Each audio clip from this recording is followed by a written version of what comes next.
Good evening. Dumating na po tayo dun sa portion that we will be presenting workouts for actual training. Okay. I wrote these workouts for the specific purpose of just being able to make the coaches understand and see how to implement a good and scientific training program. Okay, so ito hong ginawa ko tong program nito, it doesn't have anything to do with any target. Ang purpose lang po nito is just actually to serve as an education tool, as a learning tool for coaches to understand how to give workouts and when to give intensity and recovery workouts.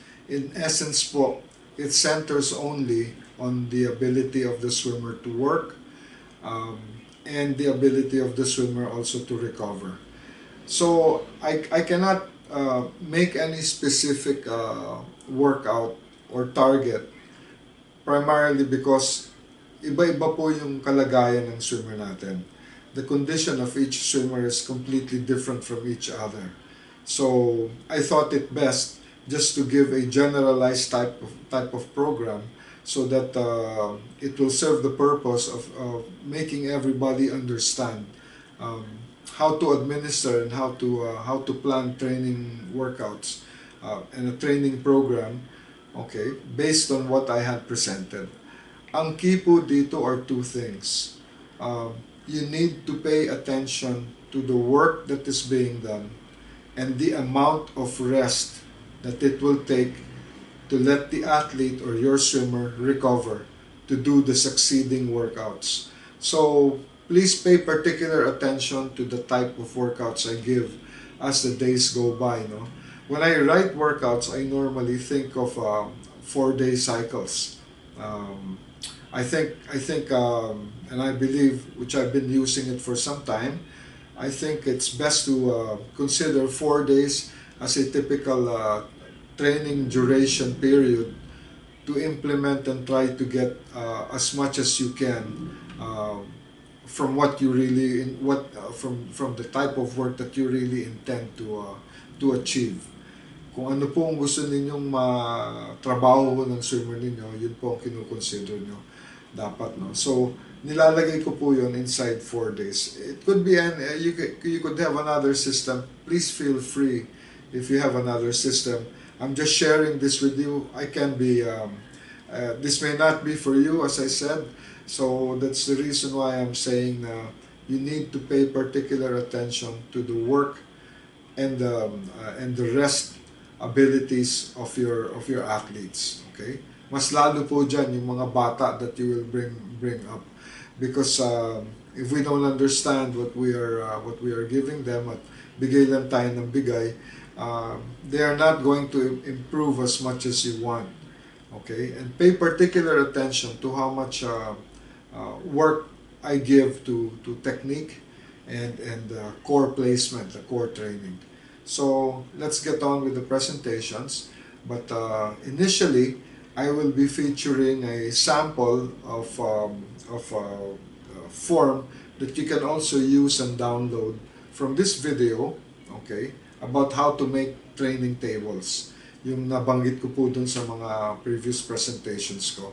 So you can easily just look at it, and then you may copy it, you may revise it any which way you want to, provided it works for you. And I would like to emphasize po sana yung anaerobic capacity portion. No? That's only good for 14-year-old swimmers and above. Please don't use that on 13 and below. Huwag po ninyong gamitin yun because it is detrimental to their health and their growth development. Okay? So yun po lang, and let's get on with the presentations. Thank you very much.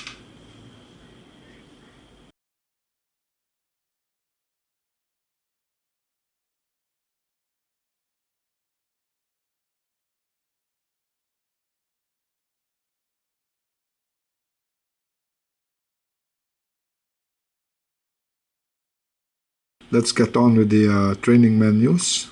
This is for the first day of workout. I drew this up because this normally starts on a Monday.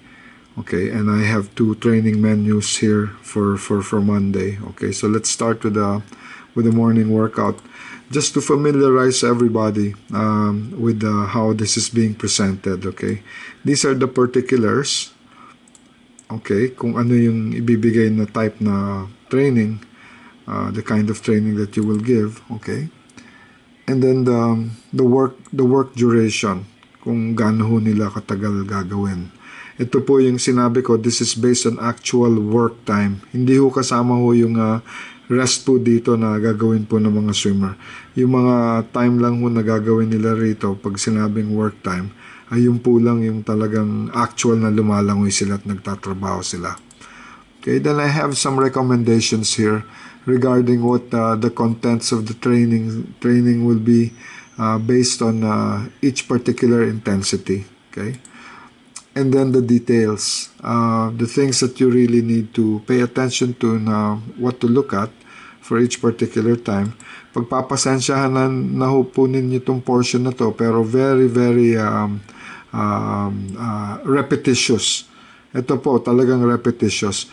That's why I said earlier on, the best thing to do really for you to be able to generate the best understanding that you can have with this type of training is that you have to pay attention to the ability of the athlete to rest and to recover. Okay? Hindi ho nangangahulugan na eksakto po to. This might be too much for some. This could be too easy for some. So, you do the adjustments as you go. That's why I keep on emphasizing ho dito yung stroke count. Napaka-importanteng bagay po yan. Because ito po, dito ho natin malalaman talaga kung ano ho yung kondisyon ng swimmer or how stressed he really is. No? So, let's get on with this. After giving a set here for technique, which is normally for 10 minutes, I'll give IM usually, so that all the portions of the body are going to be warmed up. Lahat ho halos ng muscles.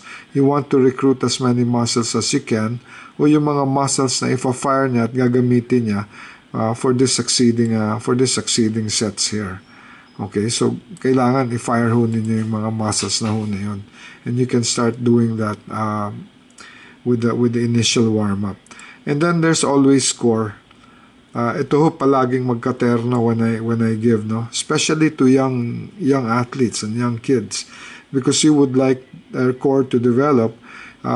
Sasabihin natin dyan, wala kaming time mag-develop niyan eh. Come on, everybody has 15 minutes. Okay? Kaya kasama ho yan sa warm-up. Okay? I will not give anything here sa warm-up or here sa training that the swimmer doesn't exactly need. So, all-in po to. Kumbaga, kung bibili po tayo ng mga gadgets, ito ho ang tawag po natin, tawagin na lang ho natin tong all-in ho lahat. Okay? Yung technique at saka core, pasok na ho dyan. So, hindi ho natin makakalimutan yan. Sa halip po na kung ano-ano pa ang ibigay natin dito, antimano, bigyan na ho ninyo technique work. Dito ho lang talagang aayusin nyo na ho yung technique. And dito, you will try to engage more muscles to make sure that they're ready to swim the succeeding sets in the workout. And then this is preceded by anaerobic power. Ito ho yung mga 25 meter sprints, 10, 15 meter sprints. Ando dun ho yan sa presentation number 5 na ginawa ho natin. So, papakinggan lang ho ninyo yun, maintindihan ho ninyo to kung ano po to. Napakadali lang ho. This could be kick, this could be pull, this could be IM, this could be freestyle, this could be anything. You can actually use anything, okay? In this particular type of workout, for this workout, I want to work on the push-off and then the finish. They'll swim out 15 seconds, and then sprint back 15 seconds and touch the wall. Ganun lang ho yan, paulit-ulit hanggang makakompose ho kayo makakomplete ho kayo ng 3 minutes na ginagawa na ho nila yan. Yung total time ho ng mga ginagawa nila. Okay, should be like 3 minutes. And then of course, we always start out with aerobic capacity. Kasi nga ho, bagong kwan lang ho yan, bagong baba sa tubig, I assumed already here na galing ho to dun sa lockdown at wala hong training. So, ito ho kaagad, ang antimano, yung rest and recovery kaagad ang titirahin natin. Yung endurance and the ability to recover, okay? This is just an aerobic capacity set given for 20 minutes. It could be IM combined with freestyle.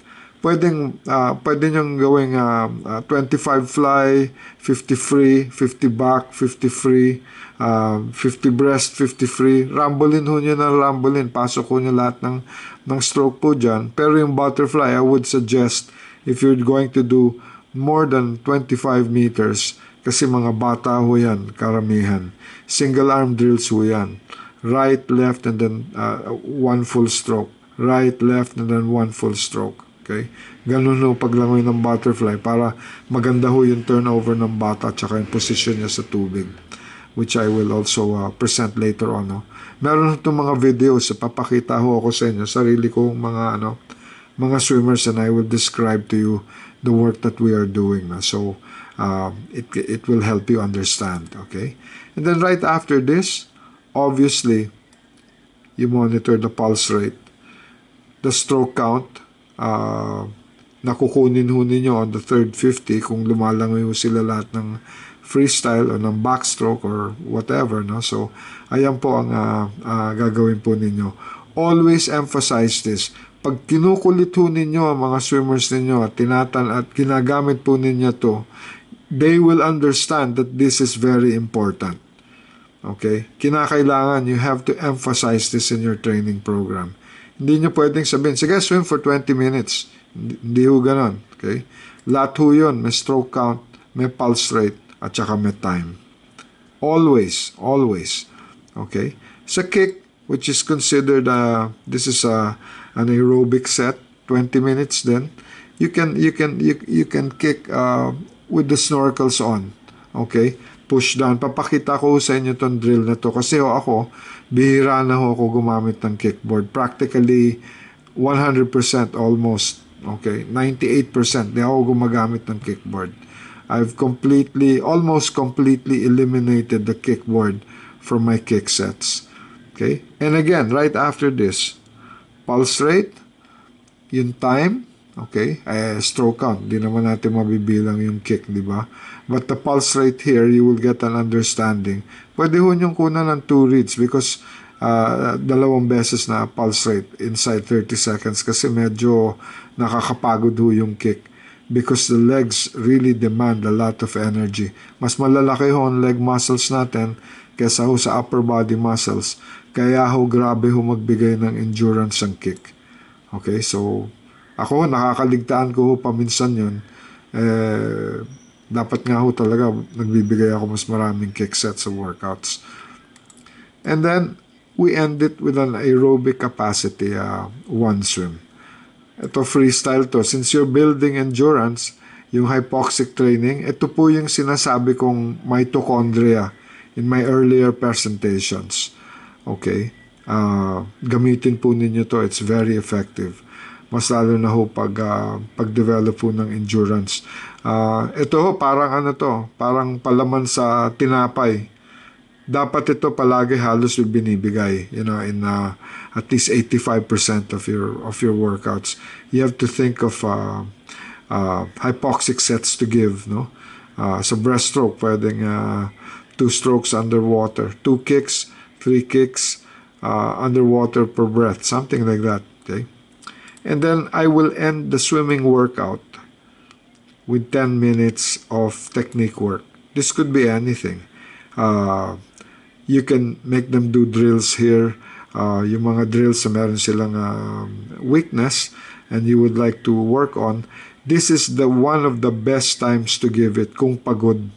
Kasi mapepwersa po yung nerves nito na gumalaw po ng tama. Tututukan ho ninyo kung gumagawa ho sila ng technique work because you have to keep on emphasizing to them what to do and how to do it. It should be done correctly all the time. Okay, malaking tip ho yan. maganda ho magbigay ng technique work at the end of training. Pwede ho nyong gawin yan for recovery rin eh. Okay?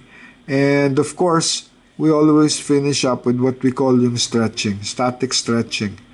Wag ho nyo gagawin po to sa beginning ng training at baka ho ma-pull yung mga muscles at ma-injure yung mga bata. This is basically good for relaxing and stretching the muscles because na-warm up na eh. After ginawa lahat to, batak na yung muscles nun. And the risk of injury will be very minimal. Okay? So, maganda hong ibigay itong flexibility exercises na to matapos ho yung swimming workout. Okay? Ito pinaka-importante rin. Isang bagay na napaka-importante para ho talagang hindi ho nanlalata yung swimmers ninyo. Okay? Kinakailangan ito kausapin ninyo mga magulang.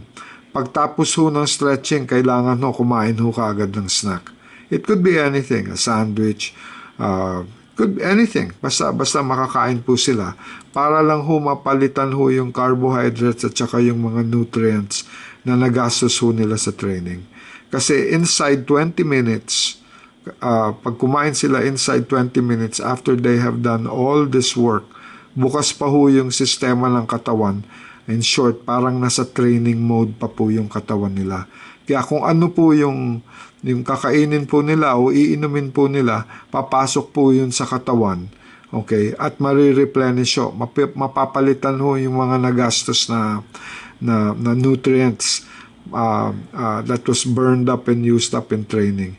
Papasok po yan. No? Pero after 20 minutes, wala na po yan. Okay? Hindi na ho tatangkilikin ng mga muscles yan. Hindi na nila ipoprocess yan. Let's move on to the afternoon training session for the first day, day 1, no?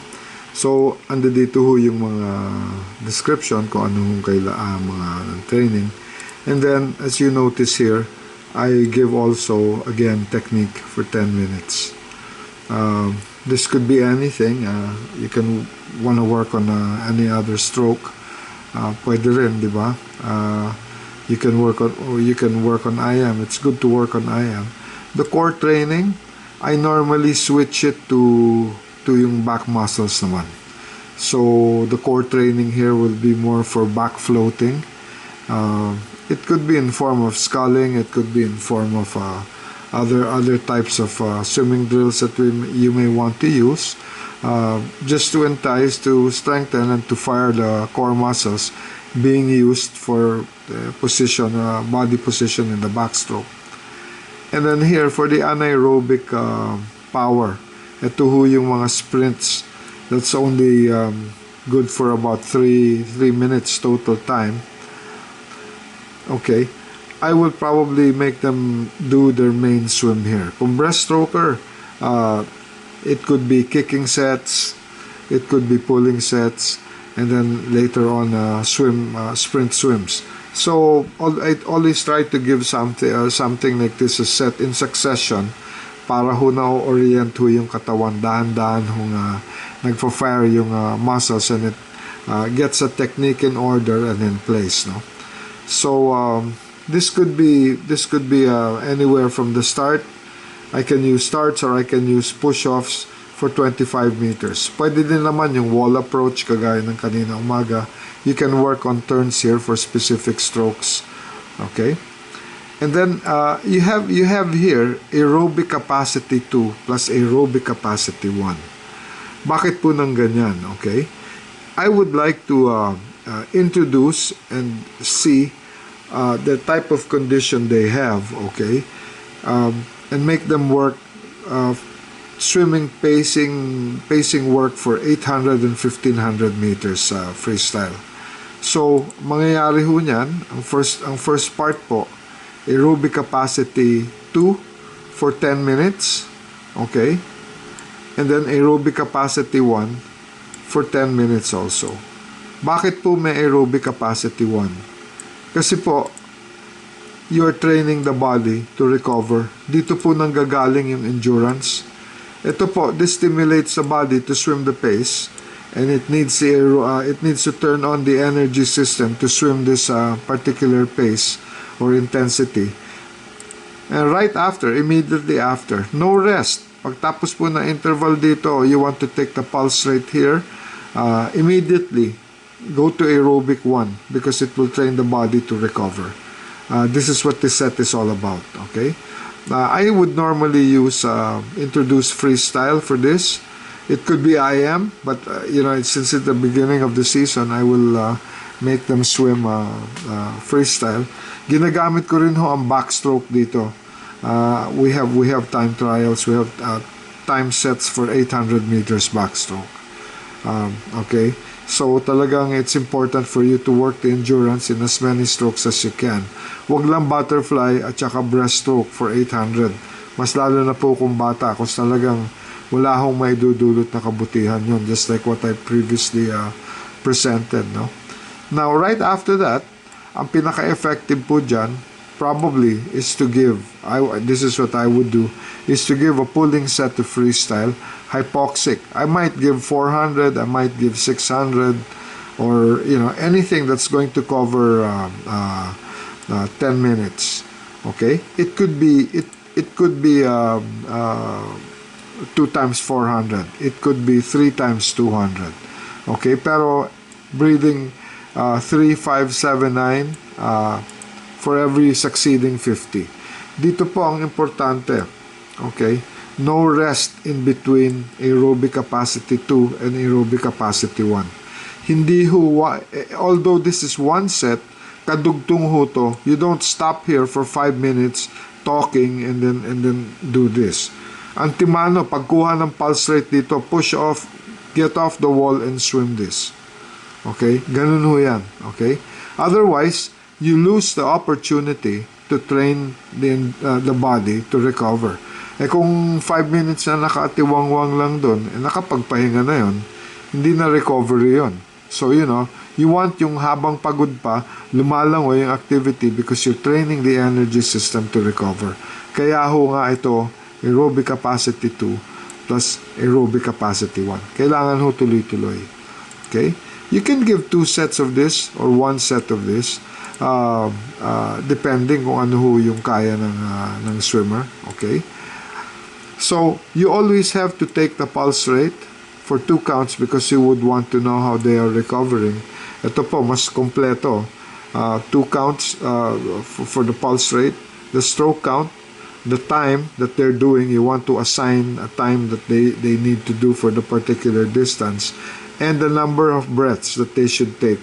Because ito nga po, 3, 5, 7, 9. Ayan po yan. Number of breaths. Okay? So you're constantly emphasizing and suggesting to your swimmer that I am not joking around. If I say you need to take the pulse, you have to take the pulse. If you have to limit the number of breaths, you have to do that. Hindi ho to swim 200 meters any way you want. No, it's not. You have to be very specific about what you want them to do. That is measured in time, that it will take for them to swim the distance, and the corresponding amount of rest. Lahat ho yan nasa table. You have to emphasize that, otherwise you don't get the training effect. Okay? And this is what I've said even before, no? Kung hindi ho nila naman kakayanin itong 10-minute swim na to at padapa-dapa na yung time, you can break this naman in distances. Pwedeng 200s and then 50 easy and then 2 100s and then 50 easy and then 4 or 6 50s and then 50 easy, then take the pulse. Okay? Basta yung work, yung langoy niya na aerobic 2, hindi ho kasama yung easy swim, pasok ho doon sa 10 minutes. Yan po yan. Mas lalo na ho, pagkapagagawa ho ninyo ng second set at pagod, try to break the work down. It's not meant to punish the body. It's meant to wake up and train the energy system. You're training the nerves to react so that it sends the correct signal to the body, okay, so that you are able to achieve the training effect that you want to get out of the set. Yun po yun, okay? That's why you can combine. You can combine as many as 3 pwede nyo subukan, di ba? I've done that before. So, you know, and they work. As long as you understand the purpose why you have to do it, and you carry the work through, it will work. Okay? So, after that, I'll give an aerobic capacity 1 set for 20 minutes. I'll swim backstroke. Because this is all freestyle, you have to work also the opposite muscle. Wag lang puro free, wag lang puro breast, wag lang puro back, wag lang puro fly. Wag, you know, you have to work all the muscles. Kaya nga ho, yung swimming po ng age grouper is developmental. The word develop means you will develop as many aspects of swimming and carry it on through training, okay, that will benefit the individual.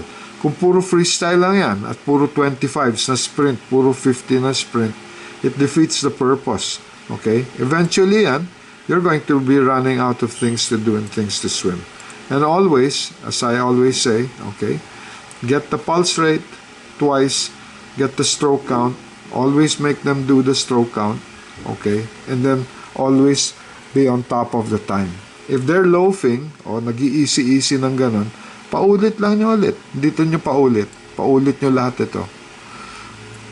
Hindi ko kasalanan yan. Kasi mali eh. Kung 1 plus 1 plus 3, anong kailangan natin gawin? Di uulitin natin yun hanggang 1 plus 1 maging 2. You have to send the message out to the swimmer that you're serious and they need to do this. Okay? Wag ho tayo yung okay lang lahat. Okay? And the swimmers will understand this because hindi ho nyo sila pinarurusahan. Ang gusto ho ninyong mangyari sa kanila, gusto ho ninyo na gumaling sila. Hindi ho yun sa parusa. Okay? That is caring. Okay? Yung you don't care, yun yung talagang pabayaan mo lang ang gawin niya. Yan, talaga walang pupuntahan yan. Okay? So, this is very, very important. Okay? You have to be on top of these things so that you're constantly monitoring what they're doing. Okay? And this is preceded by technique work. It could be anything. This one, it's just backstroke turns. And then you can proceed with the flexibility exercises. This is just a static stretching exercises that we do, which will help relax and loosen the muscles. And then always, yung mga mamit daddy. At saka yung mga yaya dyan, okay? Importante yan. You have to bring them into the team. Because pagtapos ng training, they take over. Kailangan yan. Antimano, nandiyan dyan kaagad lahat. Kung wala silang mami, daddy, yaya na kasama, you have to make sure that they're eating a snack. Hindi pa tapos yung trabaho nyo. Okay, so you have to constantly remind them. Okay, so that's probably it for the first day. Okay, and I'll be presenting the training menus for day 2. Okay, thank you very much.